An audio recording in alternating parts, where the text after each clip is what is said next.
அன்னைக்கு ஹோட்டல் போயிட்டு பரோட்டா வாங்கலாம்னு சொல்லி போயிருந்தேன். அங்கே செம்ம கூட்டம். சரி கூட்டமாக இருக்குல்ல, கொஞ்ச நேரம் வெயிட் பண்ணிட்டு இந்த பரோட்டா போடுறது எப்படி பண்ணுறாங்க அப்படின்னு சொல்லி பார்ப்போன்னு சொல்லிட்டு பார்த்துருந்தேன். அங்கே கொத்து பரோட்டா போட்டுட்டு இருந்தாங்க, நிறைய பேர் போட்டுட்டு இருந்தாங்க. ஸோ அதனால் வந்துட்டு நிறைய கீழே வேஸ்ட்டாக சிந்திட்டு இருந்துச்சு. என்னடா இவ்வளோதான் வேஸ்ட்டாக பண்ணுறாங்க, இருந்தாலும் அவங்க பாட்டுக்கு போட்டுட்ருக்காங்களே அப்படின்னு சொல்லி பார்த்துருந்தேன். அப்போ திடீர்னு ஒரு யோசனை வந்துச்சு. நான் சில இதெல்லாம் வேஸ்ட்டாக போயிடக்கூடாது அப்படின்னு சொல்லிட்டு அதெல்லாம் வந்து எப்படியாவது யூஸ் பண்ணிடணும் அப்படின்னு சொல்லிட்டு பண்ணிட்டுருப்பேன். இப்போ எக்ஸாம்பிள் ஏதாவது ஒரு கோர்ஸ் போட்டிருக்கேன்னா அந்த கோர்ஸ் எனக்கு தேவையே கிடையாது, இருந்தாலும் அந்த கோர்ஸ் வந்து காசு கொடுத்து வாங்கிட்டோமே அது ஃபுல்லாக படிச்சிருவோம் அப்படின்னு சொல்லி படிக்கலான்னு சொல்லி பார்ப்பேன்.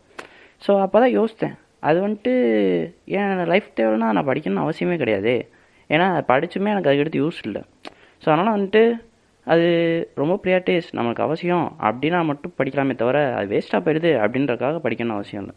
ஸோ அந்த மாதிரி தான் உங்கள் லைஃப்லையும் இப்போ 1.5 GB டேட்டா போட்டிங்கன்னா 1.5 GB எப்படியா யூஸ் பண்ணணும் அப்படின்னு சொல்லி யூஸ் பண்ணலாம்னு நினைப்பீங்க சில பேர்.